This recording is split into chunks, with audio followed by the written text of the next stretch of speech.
राधे राधे, हरे कृष्ण। आप सभी का दिन शुभ और मंगलमय हो। आज सुनिए भादो मास महात्म्य के 9वें दिन का अध्याय। और उससे पहले आपको राम नाम की शक्ति की एक बहुत ही सुंदर कहानी सुनाएंगे। बात तब की है जब कैवर्त देश के राजा सुकंत एक बार सुमेरु पर्वत पर होने वाली संत सभा में सम्मिलित होने के लिए जा रहे थे। तो रास्ते में उन्हें नारद जी मिले। सुकंत ने नारद जी के चरणों में प्रणाम किया। नारद जी ने आशीर्वाद देते हुए कहा, सुखी रहो राजन। देवर्षि ने पूछा, कहाँ जा रहे हो? तो राजा ने कहा, देवर्षि, संत सभा में सम्मिलित होने के लिए जा रहा हूँ। तब नारद जी ने कहा, जरूर जाना चाहिए, संतों का आशीर्वाद प्राप्त करो। और फिर नारद जी ने कहा, अच्छा एक बात सुनो, वहाँ सभी संतों को प्रणाम करना, लेकिन विश्वामित्र मुनि को प्रणाम मत करना। राजा सुकंत को देवर्षि की ये बात अटपटी लगी, परंतु नारद जी की बात तो माननी ही थी। उनकी बात मानकर राजा आगे बढ़ गए। अब राजा सुकंत संत सभा में पहुंच गए और सभी संतों को प्रणाम किया, लेकिन नारद जी के कहे अनुसार मुनि विश्वामित्र को प्रणाम नहीं किया। सबके बीच ऐसा अपमान देखकर संत सभा समाप्त हुई। राजा सुकंत अपने घर चले गए और विश्वामित्र मुनि सीधे अयोध्या पहुँचे। उस समय श्री राम विश्राम कर रहे थे। मध्याह्न का समय था। लक्ष्मण जी पहरे पर थे। विश्वामित्र जी ने कहा, राम जी कहाँ हैं? मैं इसी समय उनसे मिलना चाहता हूँ। लक्ष्मण जी ने कहा, वे तो अभी सो रहे हैं। विश्वामित्र जी ने कहा, जब राजा सोता है तो ऐसा ही होता है। राम जी ने आवाज़ सुन ली और जागकर बाहर आए। मुनि को प्रणाम किया और पूछा, गुरुवर क्या हुआ? तब क्रोध में विश्वामित्र मुनि ने कहा, तुम तो सो रहे हो, तुम्हें क्या पता, जब राजा सोता है तो ऐसा ही होता है। यहाँ ऋषि मुनियों का अपमान हो रहा है, ये साधु परंपरा का अपमान है। श्री राम ने फिर पूछा, गुरुवर किसने किया अपमान? तब मुनि ने कहा, जानकर क्या करोगे? राम जी ने कहा, गुरुजी, आपके चरणों की सौगंध खाकर कहता हूँ, अपमान करने वाले को मैं मृत्युदंड दूंगा। कल मैं अपने हाथों से उसका वध करूंगा। आप मुझे बस उसका नाम बताइए। तब विश्वामित्र मुनि ने कहा, राजा सुकंत ने, खलों को दंड मिलना चाहिए। ठीक निर्णय है तुम्हारा। जैसे ही ये बात उधर राजा सुकंत को पता चली कि श्री राम जी स्वयं ही वध करने वाले हैं, वो घबरा गए और ढूंढने लगे देवर्षि नारद जी को। अब नारद जी उन्हें कहीं नहीं मिले। पहले तो अनायास ही मिल गए थे, अब ढूंढने पर भी किसी भी प्रकार कहीं पर भी नारद जी नहीं मिल रहे थे। अब तो मारे भय के और दुख से व्याकुल होकर राजा सुकंत लगे विलाप करने, और विलाप सुनकर तुरंत देवर्षि जी वहाँ प्रकट हुए। राजा ने प्रणाम किया, यही तो वे चाहते थे। तब नारद जी ने पूछा, कहो राजन, सब कुशल मंगल तो है ना? राजा ने कहा, नारद जी, किस चीज़ की कुशलता? अब तो हमारा वध हो जाएगा, राम जी हमें नहीं छोड़ेंगे।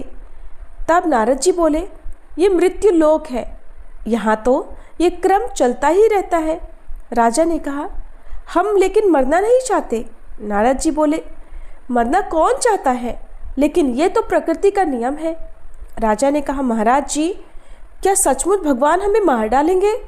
नारद जी बोले, ये तो और अच्छा है, तुम्हें सद्गति मिलेगी। राजा बोले, अरे महाराज, आप ही ने तो कहा था कि विश्वामित्र जी को प्रणाम नहीं करना, और आपके कहे अनुसार ही मैंने सभी संतों को तो प्रणाम किया, लेकिन मुनि विश्वामित्र को प्रणाम नहीं किया। और अब राम जी ने सौगंध खा ली है कि वो मेरा वध कर देंगे। कुछ तो कीजिए नारद जी, मुझे बचा लीजिए। नारद जी ने कहा, राजन, अब मैं कुछ नहीं कर सकता। तब राजा ने कहा, आपने ही तो मुझे अच्छी सलाह दी थी, अब आप ही मुझे बचाइए। देवर्षि ने कहा, एक ही उपाय है। सामने वाले पर्वत पर माता अंजनी की गुफा है। माता वहाँ पर तपस्या कर रही हैं, तुम दरवाजे पर बैठकर रोना। तुम्हारा रोना सुनकर माता अंजनी आ जाएंगी, और अगर वो तुम्हें बचाने का वचन दे देंगी तो तुम बच सकते हो। अब राजा सुकंत एक बार फिर से देवर्षि की बात मानकर पहुंच गए गुफा के द्वार पर और जोर जोर से रोने लगे। तब माता अंजनी उनका रोना सुनकर गुफा के बाहर आई। माता ने पूछा, क्या हुआ, क्यों विलाप कर रहे हो? राजा बोले, माता मेरे प्राणों की रक्षा करो, कल विश्वामित्र जी मुझे मरवा डालेंगे। अंजनी माता ने कहा, मैं तुम्हें वचन देती हूँ, तुम मेरी शरण में आए हो, अब तुम्हारे प्राणों की रक्षा अवश्य होगी। अंजनी माता ने कहा, तुम गुफा में बैठो, और माँ स्वयं गुफा के बाहर बैठ गई। नियमानुसार हनुमान जी शाम को आए। उन्होंने अंजनी माता को प्रणाम किया और पूछा, माँ आप उदास हैं? माता ने कहा, हाँ, एक आश्रित की रक्षा का वचन जो दिया है, क्या उसे पूरा कर पाओगे? हनुमान जी ने कहा, माँ की आज्ञा तो अवश्य पूरी होगी। तब माता अंजनी ने कहा, पुत्र तुम मुझे वचन दो। हनुमान जी बोले, मैं अपने इष्ट श्री राम के चरणों की सौगंध खाकर आपको वचन देता हूँ, मैं उसे अवश्य बचाऊंगा। तब अंजनी माता ने राजा सुकंत से कहा, बाहर आ जाओ। अब राजा सुकंत गुफा से निकलकर बाहर आए। हनुमान जी ने देखा तो पूछा, कौन आपको मारना चाहता है? राजा ने कहा, राम जी मुझे मार डालेंगे। माता अंजनी ने पूछा, तुम तो कह रहे थे कि विश्वामित्र जी मारेंगे। तब राजा सुकंत ने कहा, नहीं नहीं, विश्वामित्र जी के कहने पर राम जी मारेंगे। हनुमान जी ने सोचा, अब तो बुरी मुसीबत में फंस गए। उन्होंने राजा को उसकी राजधानी में छोड़ा और खुद अयोध्या पहुंच गए। अयोध्या में इधर राम जी की सेना युद्ध की तैयारी कर रही थी। हनुमान जी ने देखा तो श्री राम से पूछा, प्रभु आप कहीं जा रहे हैं क्या? राम जी ने पूछा, हाँ, सुकंत का वध करने। हनुमान जी ने पूछा, प्रभु छोड़ दीजिए। राम जी ने कहा, नहीं नहीं हनुमान, मैंने सुकंत का वध करने की प्रतिज्ञा की है। तब हनुमान जी बोले, प्रभु लेकिन मैंने तो उसे बचाने का वचन दे रखा है। राम जी ने कहा, ऐसा बिल्कुल नहीं हो सकता हनुमान, क्योंकि मैंने अपने गुरुदेव विश्वामित्र के चरणों की सौगंध खाई है। अब तो हनुमान जी बोले, प्रभु लेकिन मैंने तो अपने इष्ट देव की सौगंध खाई है कि मैं उसे बचाऊंगा। अब हनुमान जी इधर राजा सुकंत के महल में पहुँचे और कहा, चलो। सुकंत ने पूछा, कहाँ? तो हनुमान जी बोले, तुम्हारी वजह से हमारी शरण चली गई, अब तुम्हें कौन सी शरण बताऊं कि कहाँ चलो? हनुमान जी राजा सुकंत को जंगल में लेकर गए और अब सोचने लगे कि अब क्या किया जाए। तभी हनुमान जी ने राजा सुकंत से कहा, एक काम करो, राम नाम जप करो, मंत्र जाप, मम दृढ़ विश्वास। अब तो हनुमान जी ने वहीं बैठकर कीर्तन शुरू कर दिया, श्री राम जय जय राम। इधर सुकंत ने भी कीर्तन करना शुरू कर दिया। बीच बीच में वे मारे चिंता और भय के हनुमान जी से पूछते रहे, हम बच तो जाएंगे ना? हनुमान जी ने भी कहा, राजन आप दृढ़ विश्वास रखो, आप बच जाओगे, चिंता की कोई बात नहीं है। हनुमान जी अब कीर्तन करने लगे, साथ साथ राजा भी कीर्तन करने लगा बहुत भाव से। इधर हनुमान जी के नेत्रों से मारे भाव के अश्रु प्रवाह होने लगे, तो राजा सुकंत के नेत्रों से भी भक्ति में रमकर अश्रु बहने लगे, किंतु वे अश्रु भय के ज़्यादा थे। राजा सुकंत सोचने लगे, अब तो हम शायद ही बचे, इतनी बड़ी सेना और स्वयं भगवान विरोध में है, तो भला ये 2 अक्षर का नाम मेरा क्या कर लेगा? लेकिन हनुमान जी तो कह रहे थे, मंत्र जाप मम दृढ़ विश्वास। अब हनुमान जी की बात पर भी विश्वास करना ही पड़ेगा। इधर राम जी सेना लेकर पहुँचे सुकंत के यहाँ और पूछा, कहाँ है सुकंत? तो प्रजा बोली, वो तो भाग गए। राम जी ने पूछा, कौन ले गया? लोगों ने बताया, एक वानर उसको लेकर चला गया है। राम जी समझ गए कि हो न हो हनुमान जी ही सुकंत को लेकर चले गए हैं। अब तो राम जी ने लक्ष्मण जी से कहा, लक्ष्मण हनुमान का पता लगाओ। लक्ष्मण जी बोले, प्रभु हम कहाँ से उनका पता बताएं? आपको तो हनुमान जी का पता होगा ही, और हनुमान जी को आपका पता हमेशा रहता है। तब श्री राम बोले, अच्छा ठीक है, चलो जंगल में। इधर हनुमान जी तो जंगल में कीर्तन में लगे हुए थे और सुकंत जी मारे भय के हनुमान जी के पीछे छुपे हुए बैठे थे और कहे अनुसार मंत्र जाप भी कर रहे थे। वैसे तो राजा की आंखें बंद थीं, लेकिन बीच बीच में अपनी आंखें खोलकर वो देख भी लेते थे कि कहीं से प्रभु श्री राम तो नहीं आ रहे उसका वध करने। तब जब राजा सुकंत ने राम जी की सेना को आते देखा, अब तो मारे भय के वो राम नाम लेना भूल गया और जोर जोर से रोने लगा। हनुमान जी ने बहुत कहा, राजन, राम नाम लेना शुरू करो और दृढ़ विश्वास रखो, सब ठीक होगा। उन्होंने राजा को अपनी पूंछ के पीछे छुपा लिया। राम जी के बाण चलते, लेकिन राम नाम कीर्तन का जो दिव्य चक्र था, अभेद्य सुरक्षा कवच था, उसके आगे बाणों का कुछ भी प्रभाव नहीं हो रहा था। अब तो राम जी लगातार बाण छोड़ते और सारे बाण निष्फल हो जाते। राम जी हताश हो गए। लक्ष्मण जी को लगा कि हनुमान जी राम जी को परेशान कर रहे हैं, तो उन्होंने हनुमान जी की ही छाती पर बाण चला दिया। बाण लगते ही इधर राम जी मूर्छित हो गए। तो लक्ष्मण जी सोचने लगे, ये क्या हुआ। उन्हें लगा कि शायद हनुमान जी ने कोई शस्त्र राम जी पर ही चला दिया है। परंतु जब श्री लक्ष्मण ने पास जाकर देखा तो पाया कि हनुमान जी के हृदय में राम बसते हैं, और जब वो बाण उन्होंने हनुमान जी की छाती पर चलाया तो उससे मूर्छित श्री राम हो गए हैं। राम जी की मूर्छा थोड़ी देर बाद दूर हुई और उन्होंने हनुमान जी की छाती पर लगी चोट देखी तो श्री राम जी हनुमान जी को दुलार करने लगे। अब राम जी ने अपने नेत्र बंद कर लिए और हनुमान जी के सिर पर हाथ रखा। हनुमान जी ने देखा कि प्रभु के नेत्र बंद हैं और उन्होंने राजा सुकंत को उसी क्षण आगे कर दिया। राम जी ने हाथ सुकंत के सिर पर रख दिया।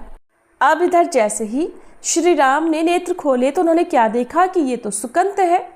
ये देखकर राम जी मुस्कुराने लगे और हनुमान जी के नेत्रों में आंसू आ गए।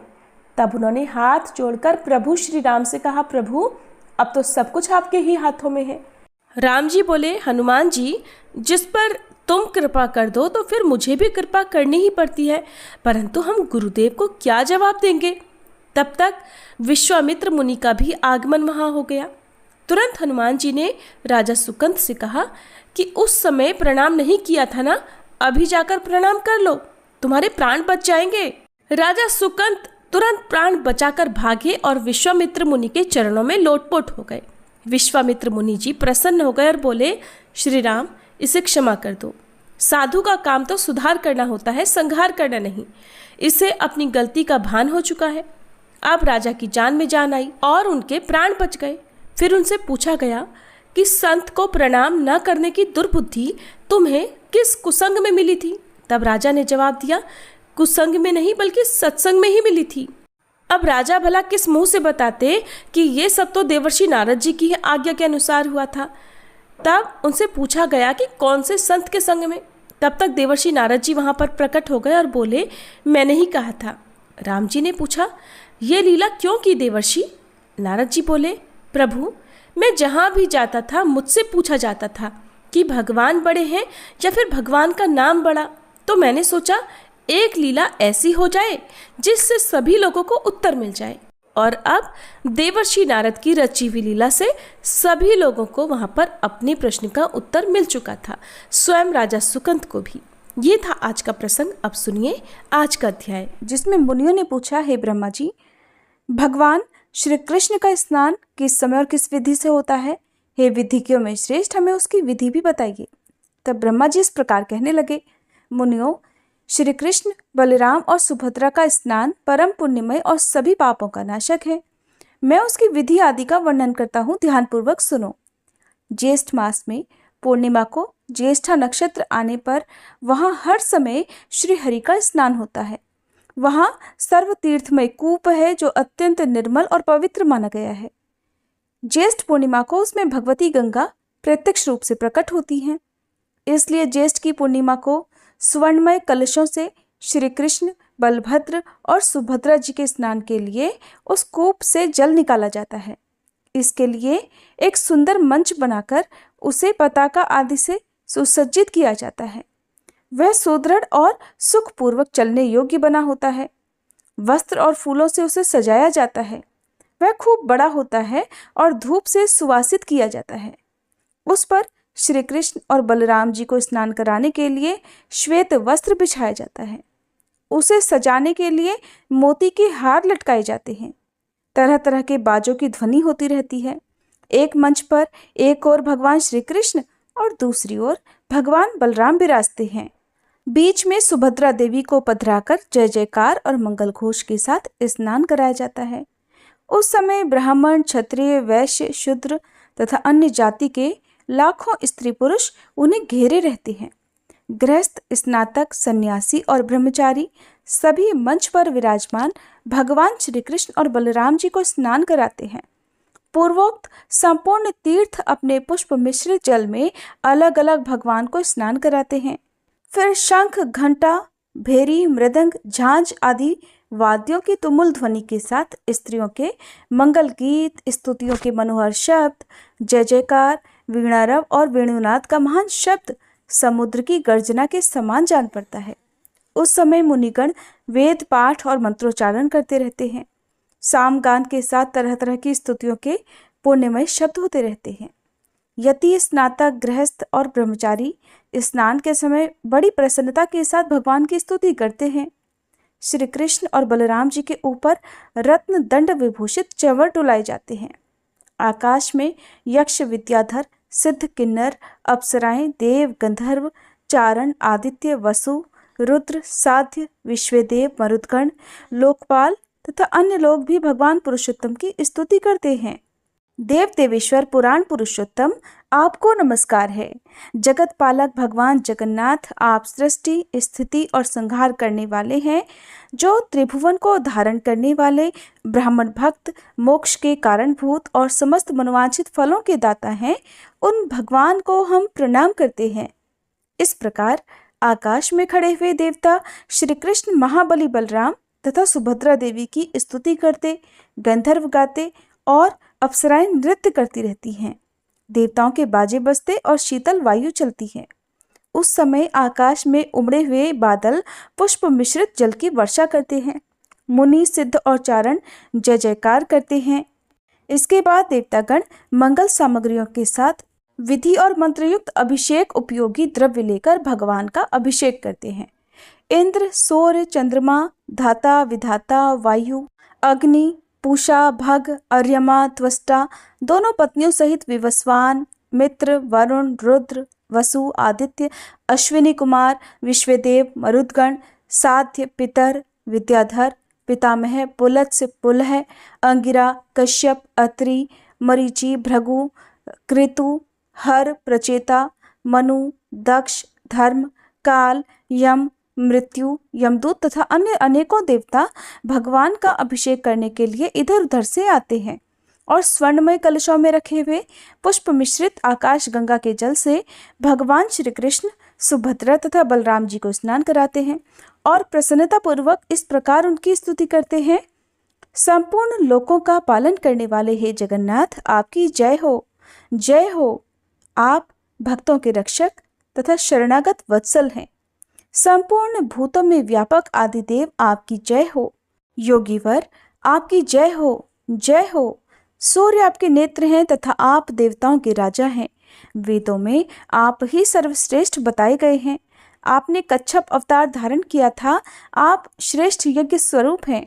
आपकी नाभि से कमल उत्पन्न हुआ था, इसलिए आप पद्मनाभ कहलाते हैं। आप पहाड़ों पर विचरने वाले तथा योगशायी हैं। आपकी जय हो, जय हो। महान वेग धारण करने वाले विश्वमूर्ते चक्रधर, भूतनाथ, धरणीधर, शेष शायीन, आपकी जय हो, जय हो। आप पीतांबरधारी, चंद्रमा के समान कांतिमान, योग में वास करने वाले, अग्निमुख, धर्म के आवास स्थान, गुणों के भंडार, लक्ष्मी जी के निवास स्थान और गरुड़ वाहन है। आपकी जय हो, जय हो। हे लोककांत, आपकी जय हो, जय हो, जय हो। आप परम शांत, परम सारभूत, चक्र धारण करने वाले, सर्पों के साथ रहने वाले, नील वस्त्रधारी, शांति कारक और मोक्षदायक तथा समस्त पापों को दूर करने वाले हैं। आपकी जय हो, जय हो, जय हो। बलराम जी के छोटे भाई जगदीश्वर श्री कृष्ण, आपकी जय हो।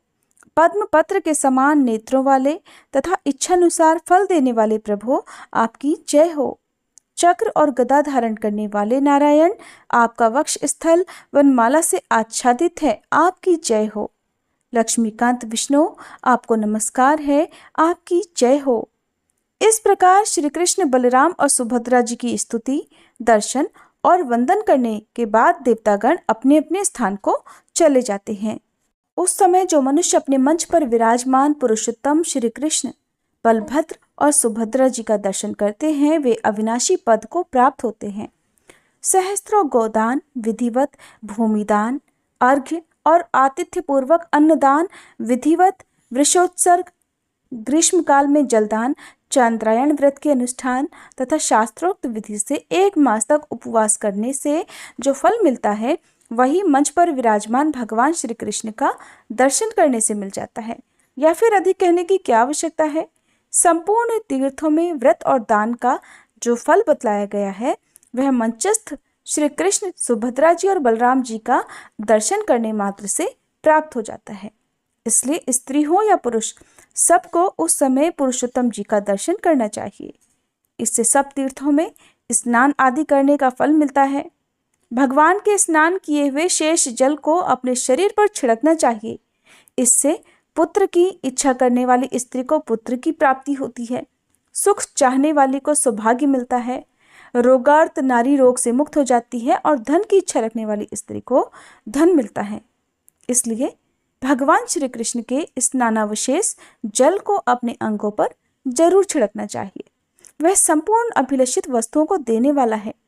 जो स्नान के पश्चात दक्षिणाभिमुख जाते हुए भगवान श्री कृष्ण का दर्शन करते हैं, वे निश्चय ही ब्रह्म हत्या आदि पापों से मुक्त हो जाते हैं।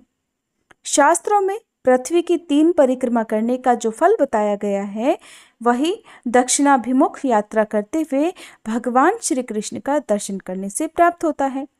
अधिक क्या कहा जाए। वेद, शास्त्र, पुराण, महाभारत तथा समस्त धर्म शास्त्रों में पुण्य कर्म का जो कुछ भी फल बताया गया है, वह सब सुभद्रा जी के साथ दक्षिणाभिमुख यात्रा करने वाले भगवान श्री कृष्ण और बलराम जी का दर्शन करने मात्र से मिल जाता है। ब्रह्मा जी कहते हैं, मुनियों, भगवान श्री कृष्ण, बलभद्र और सुभद्रा जी ये रथ पर विराजमान होकर जब गुंडीचा मंडप की यात्रा करते हैं, अर्थात गुंडीचा नामक उद्यान मंदिर जो पुरी में इंद्रद्युम्न सरोवर के तट पर स्थित है, इसके गुंडीचा, गुंडीजा, गुडीवा आदि नाम भी विख्यात हैं। तो जब गुंडीचा मंडप की यात्रा करते हैं भगवान, उस समय जिन्हें उनका दर्शन प्राप्त होता है और जो लोग 1 सप्ताह तक उस मंडप में विराजमान भगवान श्री कृष्ण, बलभद्र जी और सुभद्रा जी की झांकी करते हैं, वे विष्णु लोक को जाते हैं। मुनियों ने पूछा, हे जगतपते, इस यात्रा का आरंभ किसने किया तथा उसमें सम्मिलित होने वाले मनुष्यों को क्या फल मिलता है, इस बारे में भी विस्तार पूर्वक बताइए। तब ब्रह्मा जी बोले, हे ब्राह्मणों, पूर्व काल में राजा इंद्रद्युम्न ने भगवान से प्रार्थना की कि मेरे सरोवर के तट पर 1 सप्ताह के लिए आपकी यात्रा हो। तब श्री भगवान बोले, राजन, तुम्हारे सरोवर के तट पर 7 दिनों के लिए मेरी यात्रा होगी। वह यात्रा गुंडीचा नाम से विख्यात और समस्त अभिलषित फलों को देने वाली होगी। जो लोग वहां मंडप में स्थित होने पर मेरी, बलराम जी की और सुभद्रा जी की एकाग्र चित्त से श्रद्धापूर्वक पूजा करेंगे तथा जो ब्राह्मण, क्षत्रिय, वैश्य, स्त्री और शूद्र पुष्प, गंध, धूप, दीप, नैवेद्य, तरह तरह के उपहार, नमस्कार, परिक्रमा, जय जयकार, स्तोत्र, गीत तथा मनोहर वाद्यों के द्वारा आराधना करेंगे, उन्हें मेरी कृपा से कोई भी मनोरथ दुर्लभ नहीं रहेगा। उनकी सभी मनोकामनाएं पूर्ण होंगी। ऐसा कहकर भगवान वही अंतर्ध्यान हो गए और वे महाराज इंद्रद्युम्न कृतकृत्य हो गए। इसलिए सब प्रकार से प्रयत्न करके गुंडीचा मंडप में समस्त अभिलषित वस्तुओं को देने वाले भगवान पुरुषोत्तम का दर्शन करना चाहिए। वहां पुरुषोत्तम जी का दर्शन करके स्त्री या पुरुष जिन जिन भोगों को चाहते हैं उन्हें प्राप्त कर सकते हैं।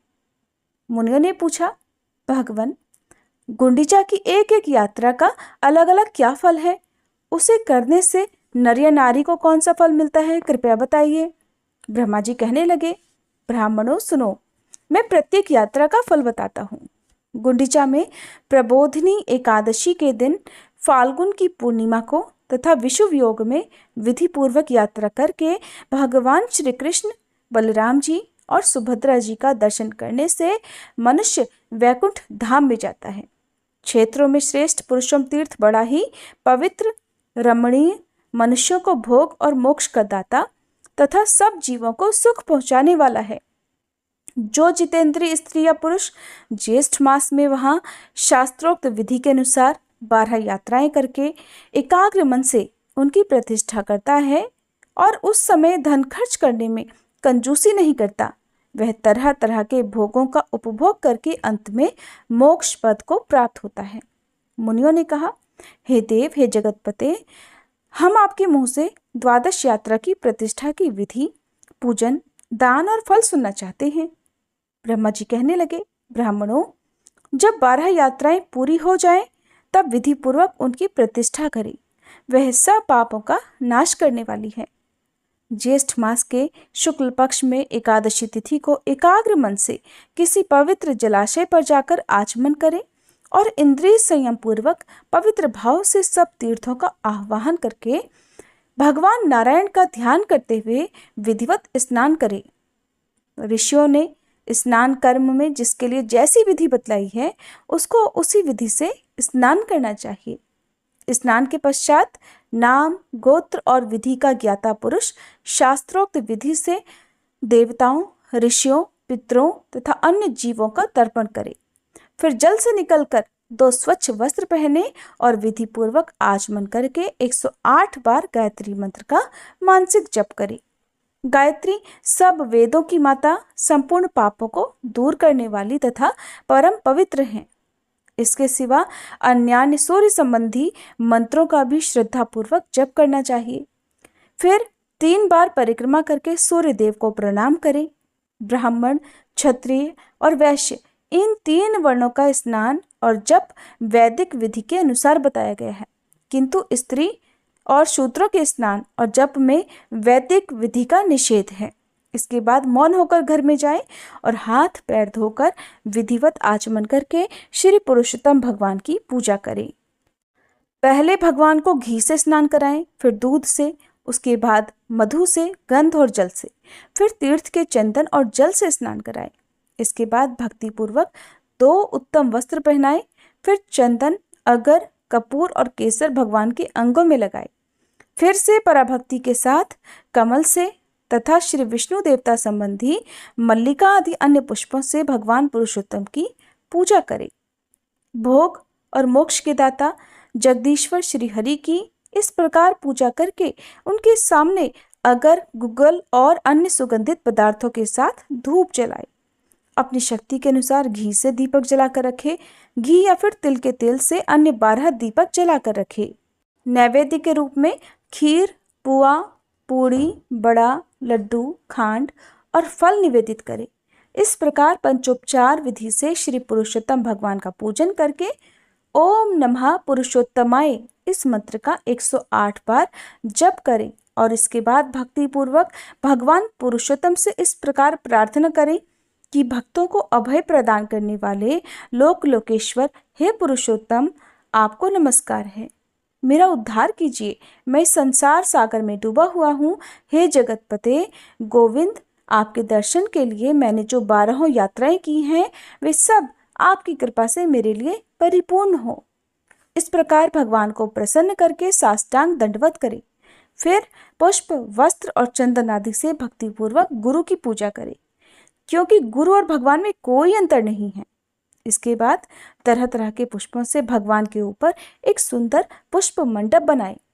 फिर श्रद्धा और एकाग्रता पूर्वक रात में जागरण करें। भगवान वासुदेव की कथा और गीत की व्यवस्था रखें। इस प्रकार विद्वान पुरुष ध्यान, पाठ और स्तुति करते हुए रात बिताए।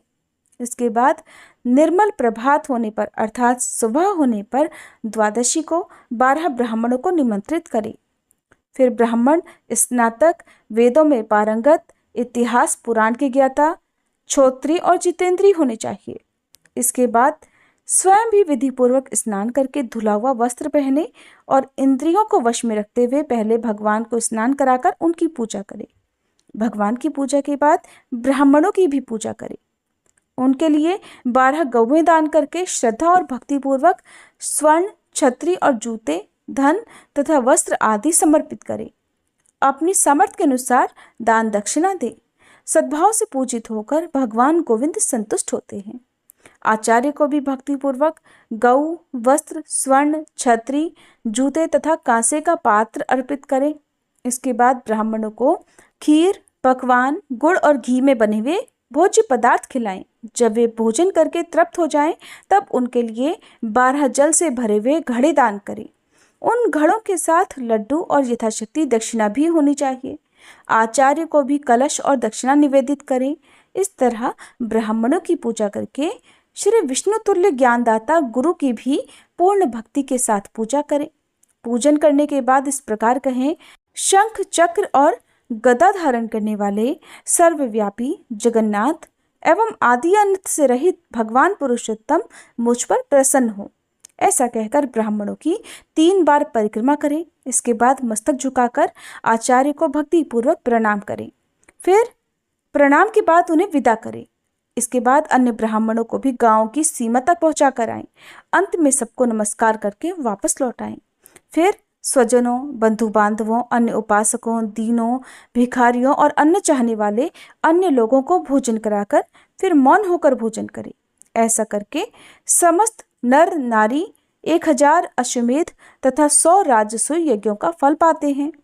और ऐसा करने वाला बुद्धिमान पुरुष सूर्य के समान तेजस्वी और इच्छानुसार चलने वाले विमान के द्वारा भगवान विष्णु के लोक में जाता है। हरे कृष्ण। आज का अध्याय समाप्त हुआ। कृपया अगली कथा सुनने के लिए कल के अध्याय के अनुसार जरूर कीजिएगा।